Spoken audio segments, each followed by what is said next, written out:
Praise Lord. मेरे मित्रों, आप सबको हम बाइबल स्टडी में हम हार्दिक एंड अभिनंदन हम करते हैं। विशेष करके आज हम बपतिस्मा के विषय में हम देखेंगे। मेरे प्रिय भाइयों बहनों, आज इस दुनिया के चारों ओर यदि देखा जाए तो इस बपतिस्मे को लेकर के लोगों का कई विचारधारा पाया जाता है।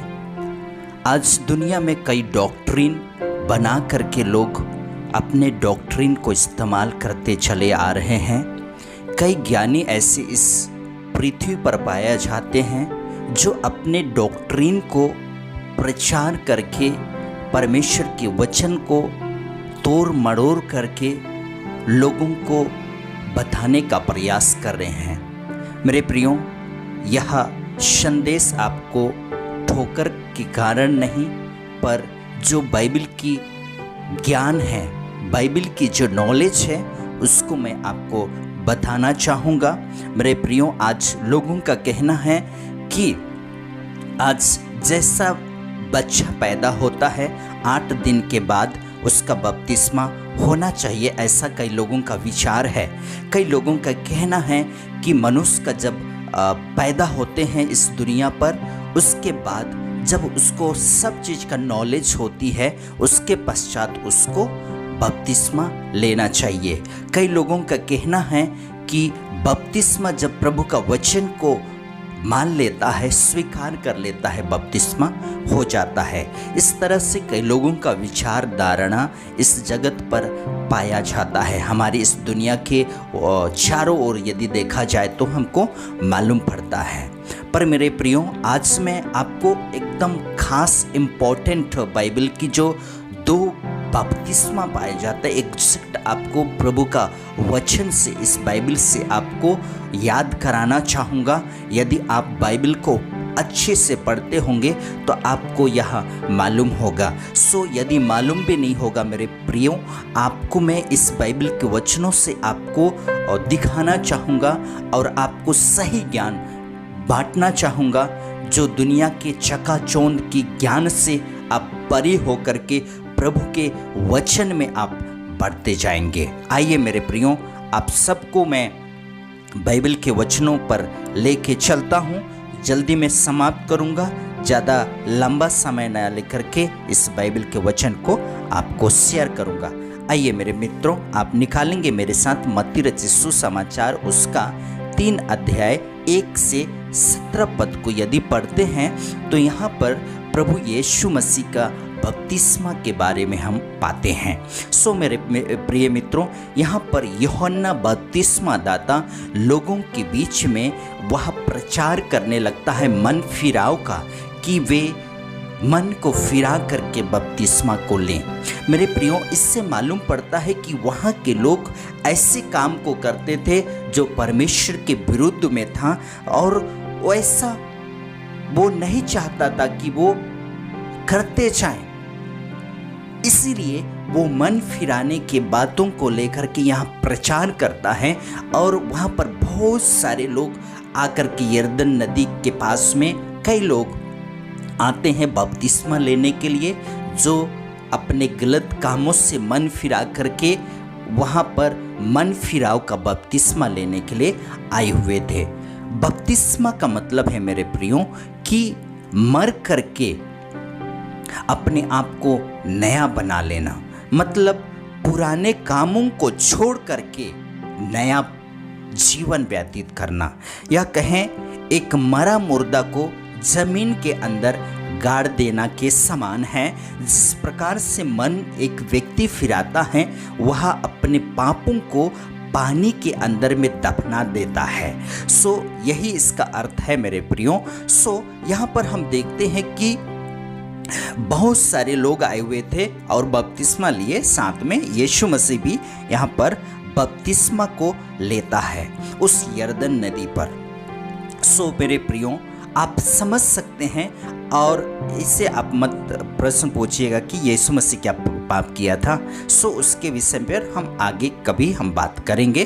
पर यहाँ पर देखिए कि कई लोग यहाँ पर आकर के मन फिरा करके बपतिस्मा लिया और अपने गंदे गंदे कामों को बिल्कुल वहाँ पर छोड़ दिया और वो कलीसिया में सम्मिलित हो गए हैं। सो आप इसको अच्छा से पढ़िएगा। मैं आपको ब्रीफली जस्ट आपको आइडिया एक दे रहा हूँ।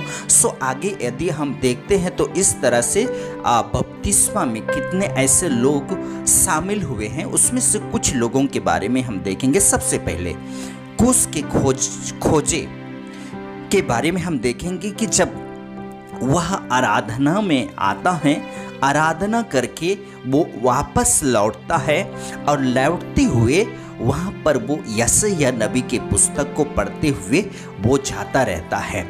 पर उसी समय फिलिप्पुस नामक एक व्यक्ति था जो प्रभु का भय मानने वाला था। उसको परमेश्वर का आत्मा उनसे बातें करता है और कहता है कि उस खोजी को जा करके सुसमाचार सुनाओ, उस रास्ते पर हो जाओ, उस डिसर्ट के मार्ग पर हो जाओ, मतलब जंगल के मार्गों पर हो जाओ और उसमें जा करके जो खोजे है अपने रथों में होकर के जा रहा था, तभी वहाँ पर उसको सुसमाचार सुनाता है। और सुसमाचार सुनाने के पश्चात यात्राओं में, इस यात्रा में उसको पानी नजर आता है और उस पानी पर उतर करके वो बपतिस्मा भी लेता है। तब लेता है जब उसको मालूम पड़ता है क्या सही क्या बुरा।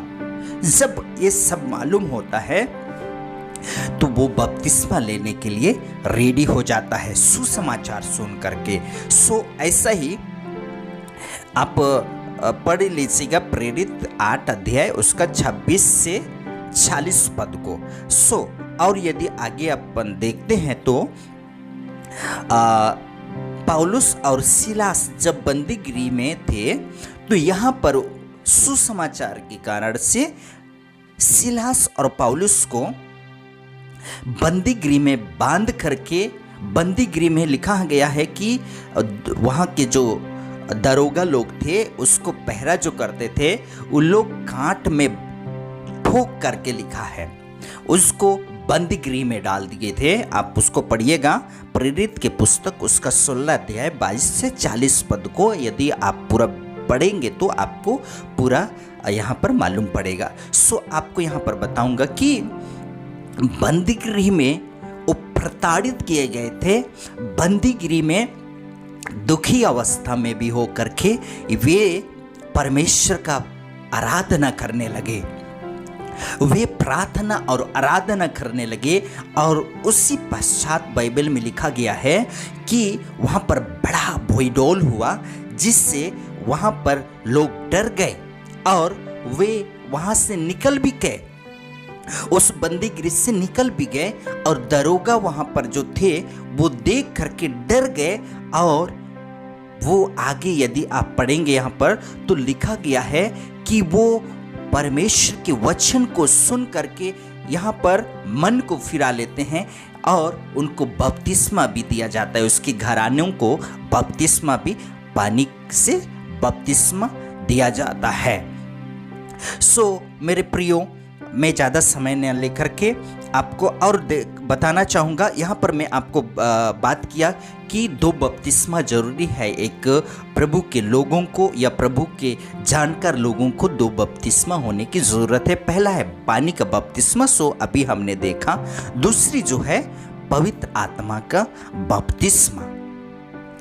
ये बपतिस्मा हर एक प्रभु के भक्तों को होना या पाना बहुत अति आवश्यक है मेरे प्रियो, क्योंकि यहाँ पर यदि देखा जाए तो यहाँ पर जिक्र किया गया था कि मैंने तो पानी से बपतिस्मा दिया पर तुम्हें वो आग और आत्मा से बपतिस्मा देगा, इस प्रकार से लिखा गया है। तो यहाँ पर यदि आप पढ़ेंगे प्रेरित की पुस्तक 1 अध्याय 4 से 5 पद में, तो यहाँ पर बताता है कि यूहन्ना तो तुम्हें पानी से बपतिस्मा दिया पर आने वाले दिनों में आत्मा से तुम्हें बपतिस्मा देगा, इस प्रकार से यहाँ पर पाया जाता है।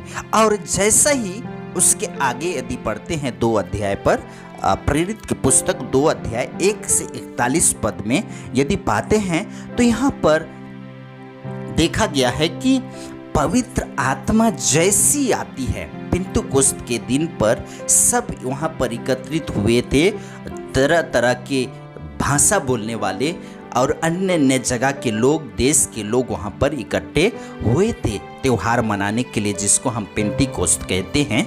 जब भी वहाँ पर ये 11 चेले और बहुत सारे लोग वहाँ पर थे, इकट्ठे होकर के प्रभु से प्रार्थना करते थे, वहाँ पर पवित्र आत्मा का आगमन होता है।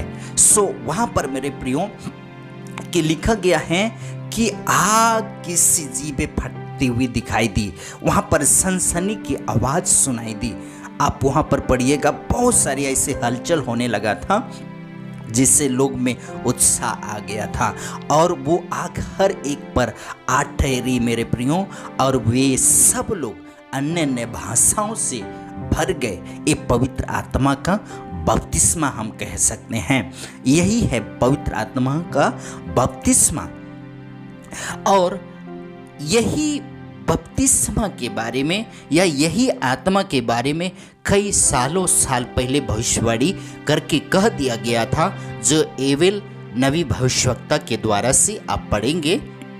एवेल नबी की पुस्तक उसका 2 अध्याय 28 से 32 पद को यदि पढ़ते हैं तो यहाँ पर आप पाते हैं कि उस समय भविष्यवाणी कर दिया गया था कि मैं अपनी आत्मा हर एक मनुष्य पर या प्राणी पर उंडेलूंगा। यहाँ पर उसी को पूरा होते हुए देख रहे हैं, आप उसको पढ़ लीजिएगा पूरा। आगे आप देखेंगे तो यहाँ पर पवित्र आत्मा से बपतिस्मा करके यहाँ पर लोग अन्य अन्य भाषा बोलने लगी, मतलब अन्य जगह के लोग आए हुए थे, सारे लोगों को एक ही भाषा सुनाई देता था, अपना भाषा। वे चकित हो गए कि ये कैसा हो गया, ये क्या यहाँ के लोग नहीं हैं, क्या ये यहूदी लोग नहीं हैं जो हमारी भाषा को बोल रहे हैं। यहाँ पर खलबली मच गया था मेरे प्रियो। आगे उसी प्रकार से हम देखते हैं तो पाते हैं कि जो पतरस है यहाँ पर खड़ा होकर के प्रचार भाषण करने लगा था। आप उसको पढ़िएगा। और उसी प्रकार से आप प्रेरित के पुस्तक उसका 8 अध्याय 14 से 17 पद को यदि पाते हैं, यहाँ पर पढ़ते हैं तो इस प्रकार से लिखा गया है कि समरियों के बीच में पवित्र आत्मा या परमेश्वर का वचन नहीं आया था, पर जैसे ही पवित्र वचन इनके बीच में सुनाया गया कहीं से, इनको मालूम पड़ा कि इन पतरस लोगों को मालूम पड़ा कि वहाँ के लोग सुसमाचार का सुन लिए गए हैं, तभी यहाँ पर इन लोग आकर के अपने हाथों को उनके ऊपर रखते हैं, जिससे पवित्र आत्मा का बपतिस्मा पाया गया या पवित्र आत्मा उनमें उतर गया। मेरे प्रियो, यहाँ पर हम देखते हैं कि 2 इम्पोर्टेंट बपतिस्मा आज मनुष्य के जीवन में आज होना अति आवश्यक है। पहला जो बपतिस्मा है पानी का, अर्थात इस संसार के पापों से जो मन फिराकर, अर्थात संसार के हर एक जो गंदे काम बोले तो हर एक व्यभिचार, लड़ाई झगड़ा, लूट, चोरी, डाह, निंदा, शिकायत, अन्य तरह तरह के हर एक पाप इस दुनिया पर पाया जाता है, उससे मर जाने के लिए हमको पाप से मन फिरा करके पानी का बपतिस्मा लेना जरूरी है, ये बाइबल बताती है। और दूसरी जो बातें हैं कि परमेश्वर की धार्मिकता को पहन करके परमेश्वर के पास में अपने मन को फिरा करके पापों से मर जाने के पश्चात में प्रभु के पास में जब बैठते हैं, परमेश्वर स्वयं अपने आत्मा से हमको अभिषेक या आत्मा से हमको बपतिस्मा देता है, जो हम आज अन्य अन्य भाषा से बातें करते हैं। मेरे प्रिय मित्रों, अन्य अन्य भाषा से बात करना, पवित्र आत्माओं से भर जाना, यह परमेश्वर की प्रशंसता को दिखाता है। हम पर वो प्रसन्न है, हमने पापों से मन फिरा लिया है, इसलिए प्रसन्न है, इसलिए अपनी आत्मा को हमारे ऊपर उंडेल दिया है। यही तो खास बातें हैं मेरे प्रियो। आज परमेश्वर का वचन हमसे बातें करता है। परमेश्वर का वचन झूठा नहीं है। परमेश्वर का वचन में लिखा गया है प्रभु यीशु मसीह आने वाला है, तो अवश्य है आएगा और ऐसे ही लोगों को लेके जाएगा जो मन को फिरा करके बपतिस्मा लिया है, जो मन को फिरा करके गंदे गंदे कामों को छोड़ करके प्रभु का अनुसरण लिया है, प्रभु यीशु के वचनों के अनुसार अपना जीवन को व्यतीत करता है। ऐसे व्यक्ति को परमेश्वर चुन चुन के बाइबल में लिखा गया है, परमेश्वर अपने स्वर्गदूतों को भेजेगा और स्वर्गदूत इस पृथ्वी पर आकर के अपने भक्तों को, दासों को चुन चुन करके इस पृथ्वी से उठा करके ले जाएगा, जिसको हम सरल भाषा में कहें तो रैप्चर, कलीसिया का उठा लिया जाना इस जगत पर बहुत ही जल्दी होने वाला है मेरे